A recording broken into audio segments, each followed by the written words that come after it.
কি ব্যাপার, কিছু বলবেন? না, এমনি পাশে এসে বসলাম। ও, আপনার সাথে একটু গল্প করতে পারি? মানে কি আপনি? আপনাকে কি আমি চিনি? শুধু কি চেনা মানুষের সাথে বন্ধুত্ব করা যায়? এনিওয়ে, আমি রাই। পথ চলতি মানুষের সাথে বন্ধুত্ব করতে আমার ভীষণ ভালো লাগে। আপনি হবেন আমার বন্ধু? বন্ধু? হাসছেন যে? আমার সাথে বন্ধুত্ব করা যায় না বুঝি? আমি তা বলিনি। তবে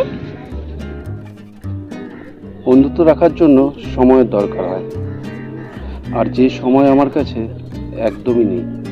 যেটুকু সময় আছে তার মধ্যে কিছুটা সময় না হয় আমায় দিলেন। ঠিক আছে, তা না হয় দিলাম। বাহ, এবার ঠিক আছে।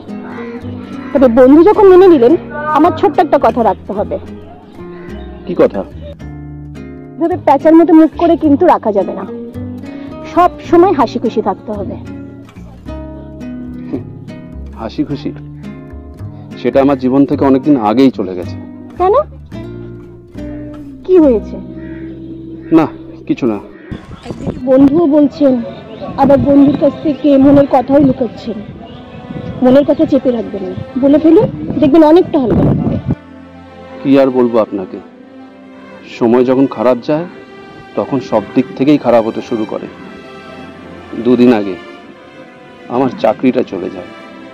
অফিসে সামান্য একটু ভুলের জন্য আমাকে কাজ থেকে বরখাস্ত করা হয়।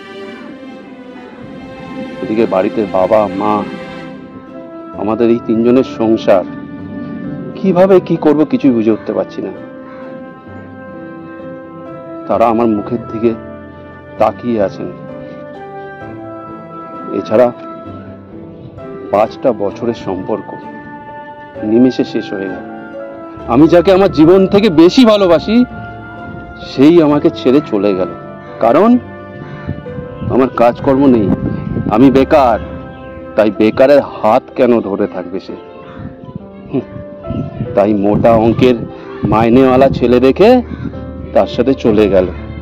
একবারও ভাবলো না যে আমার কি হবে। তাই আমি আমার এই জীবন আর রাখতে চাই না।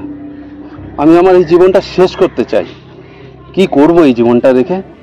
সবই তো শেষ হয়ে গেল। ব্যাস এইটুকুই? এতেই আপনি হেরে গেলেন? কত মানুষের জীবনে কত সমস্যা হয় জানেন? সব সমস্যা কাটিয়ে মানুষ আবার নতুন করে বাঁচতে শেখে। আপনার কাজের এক্সপিরিয়েন্স আছে, আপনি আরো এর থেকে ভালো বেটার কাজ পাবেন। আর আপনি গার্লফ্রেন্ডের কথা বললেন, যে গার্লফ্রেন্ড ছেড়ে চলে গেছে। আপনি যখন ভালো একটা আবার চাকরি পাবেন, তখন দেখবেন আপনার জীবনে আবার অন্য নতুন কেউ এসেছে, হয়তো তার থেকে ভালো। আর আপনি বলছেন না যে আপনি মরে যাবেন, চলে যাবেন, হেরে যাচ্ছেন। আপনি আপনার মায়ের কথাটা একবার ভাবুন তো। যে মা আপনাকে 9 মাস পেটে বাঁচিয়ে রেখেছে, তারপর পৃথিবীর আলো দেখিয়েছে। আপনার বাবার কথা একবার ভাবুন তো।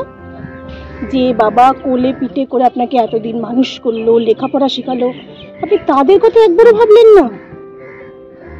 সমস্ত মনের বাজে চিন্তাগুলো ঝেড়ে ফেলে দিন, আবার নতুন করে উঠে দাঁড়ান, নতুন করে পথ চলা শুরু করুন। দেখবেন আপনার ভালো হবে। আপনার সামনে খুব ভালো একটা জীবন রয়েছে, খুব হ্যাপি একটা লাইফ পাবেন আপনি।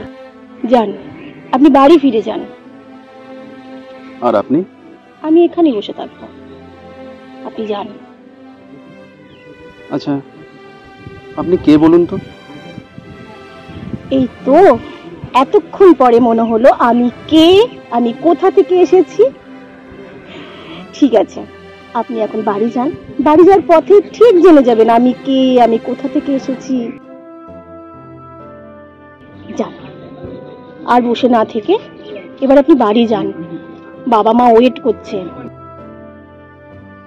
আচ্ছা, আমাদের কি আবার দেখা হতে পারে? দেখা? হ্যাঁ, হতেই পারে। পৃথিবীটা তো গোল, কোনো না কোনো একদিন, কোনো না কোনো এক সময় ঠিক দেখা হবে। আর থেমে থেকেন না, আপনি এবার যান। তাহলে কিছুটা পথ আমরা একসাথে হেঁটে যেতে পারি? না, সেটা সম্ভব নয়। আপনি যান, আপনার যাওয়াটাই আমি দেখি এখানে বসে।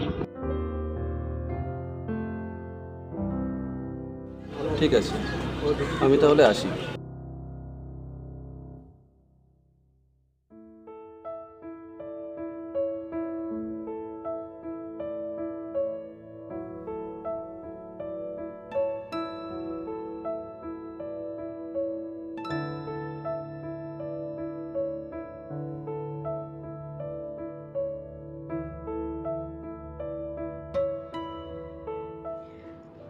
আমি রাই, আমিও তোমার মতো একজন।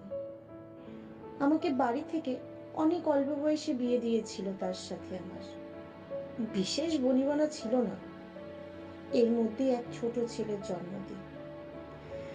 কিন্তু স্বামীর অত্যাচার বেড়েই চলে। বাবা মাকে বলতে গেলে তারা বলতো, মানিয়ে চল মা, সব ঠিক হয়ে যাবে। ছেলে বড় হতে লাগলো, কিন্তু সেও আমাকে সম্মান দিত না। একদিন আমি নিজে থেকে রেলে আত্মহত্যা করি। তারপর দেখলাম আমার ছেলের বরের কোনো ভ্রুক্ষেপই হয়নি, তারা বেশ আছে। কিন্তু আমার বাবা মায়ের বুক খালি হয়ে গেছে। তারা আজও আমার কথা মনে করে কাঁদে। আমি এতটাই হতভাগা, তাদের চোখের জল মোছাতে পারি না। তাই বলছি, তুমিও আমার মতোই ভুল করো না। ভালো থেকো।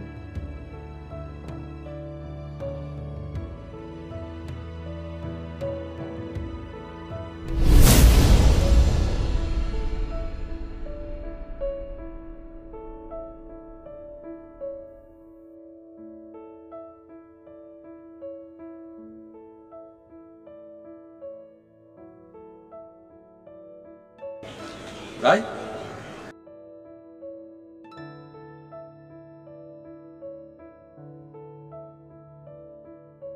ভালো থেকো।